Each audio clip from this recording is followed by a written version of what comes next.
First year art geography lesson number 2। आज इसमें हम तारों का निर्माण, सौरमंडल, चंद्रमा, पृथ्वी का उद्भव आदि का अध्ययन करेंगे। प्यारे बच्चों, कल मैंने आपको पृथ्वी की उत्पत्ति से संबंधित कुछ सिद्धांत बताए थे, जिसमें मैंने आपको बताया था पृथ्वी की उत्पत्ति का जो पहला सिद्धांत है उसमें कुछ विद्वानों ने एक तारे से इसकी उत्पत्ति मानी है, और दूसरे सिद्धांत में कुछ विद्वानों ने 2 तारे से पृथ्वी की उत्पत्ति को मानते हैं। और आधुनिक जो सिद्धांत मैंने बताया था बिग बैंग थ्योरी, जिससे पूरे ब्रह्मांड की रचना हुई है। तो ये कुछ महत्वपूर्ण चीज़ें थी, और आज हम देखेंगे तारों का निर्माण जो आपको यहाँ दिख रहा है, इन सब चीज़ों का थोड़ा सा अध्ययन करेंगे। तो आइए देखते हैं तारों का निर्माण कैसे होता है। ब्रह्मांड में लाखों करोड़ों तारे मौजूद हैं। आप देखते होंगे जो हमारा ब्रह्मांड है उसमें बहुत सारे तारे हैं, अनगिनत तारे हैं, जिनको हम जो है आसानी से गिन नहीं सकते हैं। इन तारों के समूह में से आकाश गंगा का निर्माण हुआ, यानी बहुत सारे तारों को मिलकर एक आकाश गंगा, एक गैलेक्सी बनती है। उसे एक गैलेक्सी, एक आकाश गंगा कहा जाता है। और प्रायः तारे क्या करते हैं, समूह में रहते हैं, उनका एक ग्रुप ही होता है तारों का। एकाकी तारे अपवाद रूप ही मिलते हैं, यानी एकाकी तारे बहुत कम मिलते हैं, लेकिन ज़्यादातर ये जो है ग्रुप में रहते हैं। तारों का निर्माण निहारिका से होता है। एक नेबुला है, निहारिका से होता है। निहारिका का मतलब होता है, निहारिका धूल गैस का बादल होता है। निहारिका जो होता है धूल और गैस का बादल होता है, जिसमें मौजूद धूल, गैस व पिंड के सहयोग से तारों का निर्माण होता है। ऐसा माना जाता है कि तारों का निर्माण लगभग 6 से 7 अरब वर्ष पहले हुआ है। तो अब देखिए तारों का निर्माण, आप इसमें तारों का निर्माण जो होता है वो क्या होता है, निहारिका से होता है, जिसमें धूल, गैस और पिंड होते हैं। तो इनके मिलने से क्या होता है, तारों की रचना होती है। ग्रहों का निर्माण, इसके बाद देखिए ग्रह हैं। ग्रहों के विकास की निम्नलिखित अवस्थाएं मानी जाती है। पहला है, ब्रह्मांड में निहारिका, धूल व गैस का बादल से तारों का निर्माण हुआ। पहले तो आपने देख लिया कि निहारिका से जो है तारों का निर्माण हुआ, जिनमें हाइड्रोजन और हीलियम गैस मिलती है। तारों ये बहुत हल्की गैस होती है, हाइड्रोजन, हीलियम। तो तारों के निर्माण में हाइड्रोजन और हीलियम गैस का सबसे ज़्यादा योगदान है। इन गैसों के जलने से उसमें प्रकाश पैदा होता है। आपने पढ़ा होगा कि जो तारा है, तारों में अपना प्रकाश होता है। तो वो प्रकाश कैसे होता है, हीलियम और हाइड्रोजन गैस के कारण होता है, इसलिए वो जलने से उनके प्रकाश होता है। दूसरा इसमें है, तारों के निर्माण में के बाद उसमें स्थित अपकेंद्रीय बल के कारण उनसे कुछ पदार्थ एक छल्ले के रूप में बाहर निकला। तारों के निर्माण के बाद उसमें स्थित अपकेंद्रीय मतलब सेंट्रीफ्यूगल फोर्स। सेंट्रीफ्यूगल फोर्स का मतलब होता है केंद्र से बाहर की तरफ जो है खिंचाव होता है, केंद्र से बाहर की तरफ खिंचाव होता है। तो उसमें ऐसे जो तारे थे, तो तारों से क्या हुआ, उसमें जब अपकेंद्रीय बल लगा तो तारे से बाहर की तरफ खिंचाव हुआ, तो उसे खिंचाव से क्या हुआ, कुछ छल्ले अलग हो गए। तो जब छल्ले अलग हुए तो उन छल्लों से क्या हो गया, ग्रहों का निर्माण हुआ। तारों में अपना प्रकाश होता है, ग्रहों में अपना प्रकाश नहीं होता है, लेकिन जो ग्रहों का निर्माण है वो तारों से ही हुआ है। तो 2 चीज़ें इसमें हो गई। अच्छा, अब इसमें नेक्स्ट पॉइंट हमारा सौर मंडल, सोलर सिस्टम। सौर मंडल आपने पढ़ा होगा, सौर परिवार आपने पढ़ा होगा। तो आइए देखते हैं सौर मंडल किसे कहते हैं। सौर मंडल में आपको पहले बता दूं, सूर्य और उसका परिवार, यानी सूरज और उसके जो 8 ग्रह हैं, ग्रहों के जो उपग्रह हैं और जो है क्षुद्र ग्रह हैं, पुच्छल तारे हैं, ये सारे मिलके ही सौर मंडल की रचना करते हैं। इनको सारा ही सौर मंडल कहा जाता है, सोलर सिस्टम कहा जाता है, या जो है सौर परिवार कहा जाता है। सूर्य का परिवार है, सूर्य एक केंद्रीय तारा है, उसका 8 ग्रह चक्कर लगाते हैं, ग्रहों का उपग्रह चक्कर लगाते हैं, बाकी और जो इसमें है क्षुद्र ग्रह, उल्का पिंड, ये सारे, तो इसे सौर मंडल कहा जाता है। देखते हैं नीचे, सौर मंडल का अभिप्राय, सूर्य तथा उसका परिवार। सौर मंडल का केंद्र सूर्य है। सूर्य के चारों ओर उसकी परिक्रमा करने वाले 8 ग्रह, अनेकों उपग्रह, हजारों क्षुद्र ग्रह, करोड़ों धूमकेतु और करोड़ों उल्काओं को शामिल किया जाता है। 4 ग्रहों बुध, शुक्र, पृथ्वी व मंगल को भीतरी ग्रह या पार्थिव ग्रह कहा जाता है। इस पॉइंट आपको नोट करना है ध्यान से, चट्टानी ग्रह भी कहते हैं। यानी सूरज के नज़दीक जो बुध, शुक्र, पृथ्वी, मंगल हैं, इनको भीतरी या पार्थिव ग्रह कहा जाता है। अन्य 4 ग्रह जो पृथ्वी, बृहस्पति, शनि, अरुण, वरुण को वाह्य ग्रह या गैसी ग्रह कहा जाता है। इनमें बृहस्पति सबसे बड़ा व बुध सबसे छोटा ग्रह है। बुध व शुक्र का कोई उपग्रह नहीं है। वहीं बृहस्पति के 16 उपग्रह हैं। तो आप इसमें देखिए हमें कुछ महत्वपूर्ण पॉइंट मिले इसमें। 4 तो इसमें हो गए जो सूरज के नज़दीक का भीतरी ग्रह हैं, बाद के जो ग्रह हैं वो वाह्य ग्रह हैं। और उसके बाद इसमें बृहस्पति सबसे बड़ा ग्रह है, बुध सबसे छोटा ग्रह है, और बुध शुक्र के पास कोई उपग्रह नहीं है, बृहस्पति के पास सबसे ज़्यादा ग्रह है, 16 उपग्रह। ये हमारा सौरमंडल हो गया। फिर नेक्स्ट आप देखते हैं चंद्रमा। चंद्रमा पृथ्वी का एकमात्र प्राकृतिक उपग्रह है। चंद्रमा जो है पृथ्वी का उपग्रह है, जिसकी उत्पत्ति पृथ्वी के निर्माण के बाद ही हुई है। ऐसा विश्वास किया जाता है कि चंद्रमा की उत्पत्ति एक टकराव का परिणाम है, जिसे दबी की स्लैट कहा जाता है। इसकी उत्पत्ति पृथ्वी व मंगल के 2 गुना बड़े आकार के पिंड के परस्पर टकराव व उससे निकले पदार्थ के संगठित होने से हुई है। चंद्रमा 28 दिन में पृथ्वी की एक पूरी परिक्रमा कर लेता है।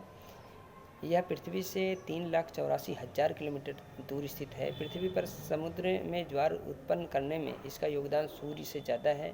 इस पर जीवन की संभावना मौजूद है। यानी जो हमारा चंद्रमा है, चंद्रमा क्या है, पृथ्वी का एक उपग्रह है, पृथ्वी से 3,84,000 किलोमीटर दूर है। और इसमें जो है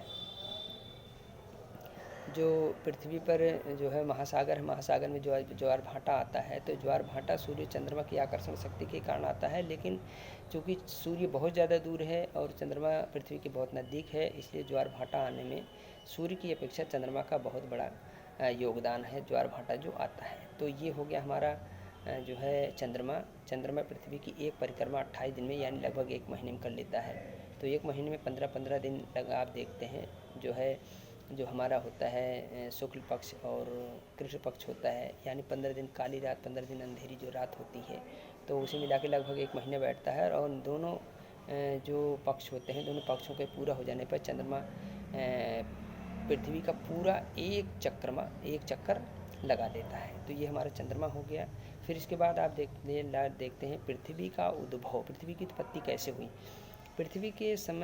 उत्पत्ति के समय पृथ्वी तरल, उष्ण और आग का गोला थी। चूँकि पृथ्वी जो है तारों से अलग होकर हुई है, तो इसलिए तारों की तरह बिल्कुल आग के गोले के समान थी।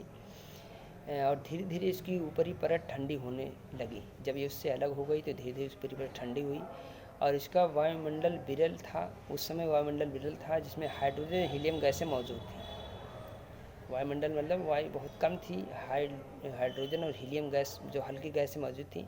समय के साथ इसमें परिवर्तन हुआ और आज यह सौर परिवार का एकमात्र ऐसा ग्रह है जिसमें जीवन उपस्थित है। यानी पृथ्वी एक ऐसा ग्रह है जहाँ पे जीवन उपस्थित है। पृथ्वी की संरचना परतदार है। वायुमंडल के बाहरी छोर से पृथ्वी के क्रोड तक जो पदार्थ हैं वो एक समान नहीं है। यहाँ पृथ्वी का जो ऊपरी परत है और उसके बाद पृथ्वी का जो आंतरिक जो क्रोड है, जो अंदर वाला भाग है, वो दो सब एक जैसा नहीं है। पृथ्वी की ऊपरी जो परत है वो कोमल है और सादी सैल चट्टानों से बनी है। जो एकदम अंदर का भाग है वो क्या है, वो निकिल फेरियम या लोहा से बना हुआ है, वो ज़्यादा से बना हुआ है। तो पृथ्वी का जो है जो संरचना है अंदर से लेकर बाहर तक वो एक जैसी नहीं है। तो ये हमारा जो हो गया पृथ्वी की उत्पत्ति, यानी आज से लगभग 4.5 अरब वर्ष पहले पृथ्वी का उत्पत्ति तारों के जो से अलग होकर हुई है। और पहले आके गोले के समान थी, लेकिन बाद में धीरे धीरे ठंडी हुई। तो ठंडी होने के कारण क्या हुआ, इस पर जो है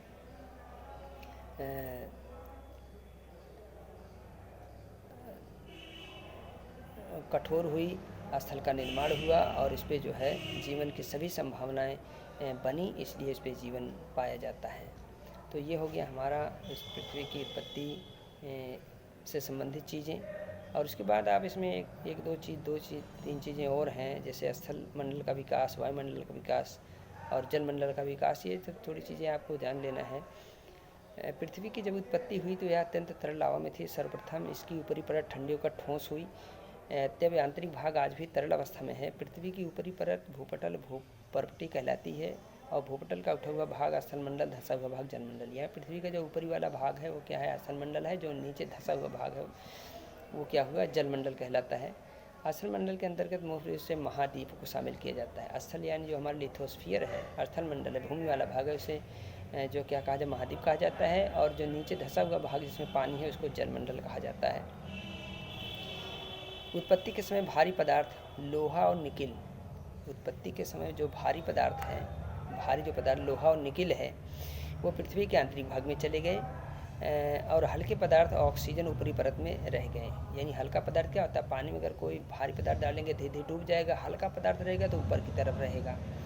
तो वो इसी तरह से धरती के अंदर जो भारी पदार्थ है, निकल और लोह फेरियम लोह है जो वाली चीज़, वो धरती के अंदर चली गई, जो ऑक्सीजन हल्के ऊपर आ गए।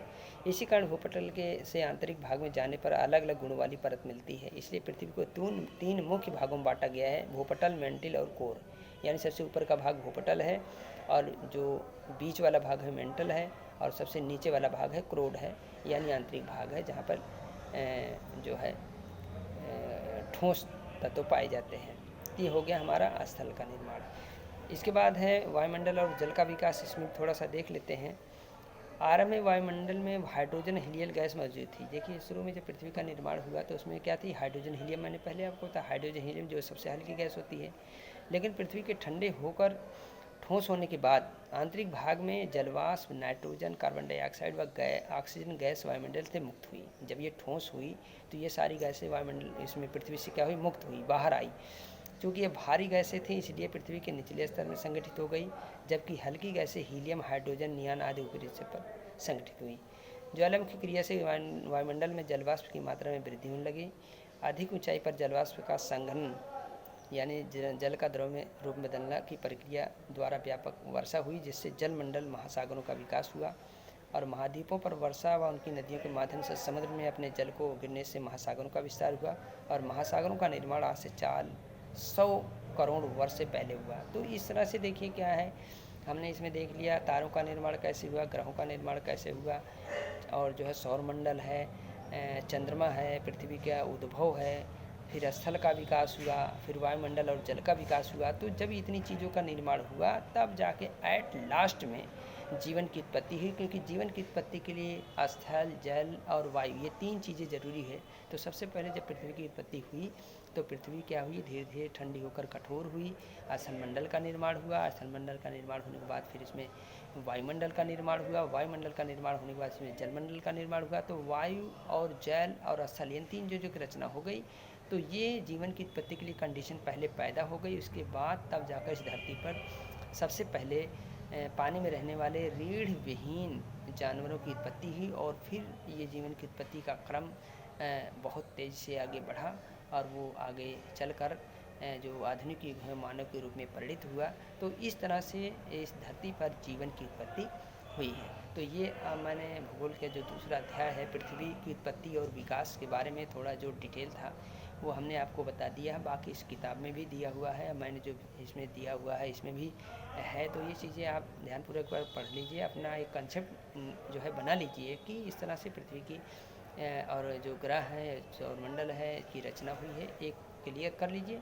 उसके बाद तो इसमें जो और चीज़ें हैं तब वो आपको आसानी से समझ में आ जाएगी। तो मैं समझता हूँ कि ये आपको पढ़ेंगे तो जो है या वीडियो देखेंगे तो ज़रूर निश्चित रूप से आपको जो है इसमें रुचि पैदा होगी, एक जिज्ञासा पैदा होगी, और जिज्ञासा आपको पैदा करना चाहिए सब्जेक्ट के माध्यम से।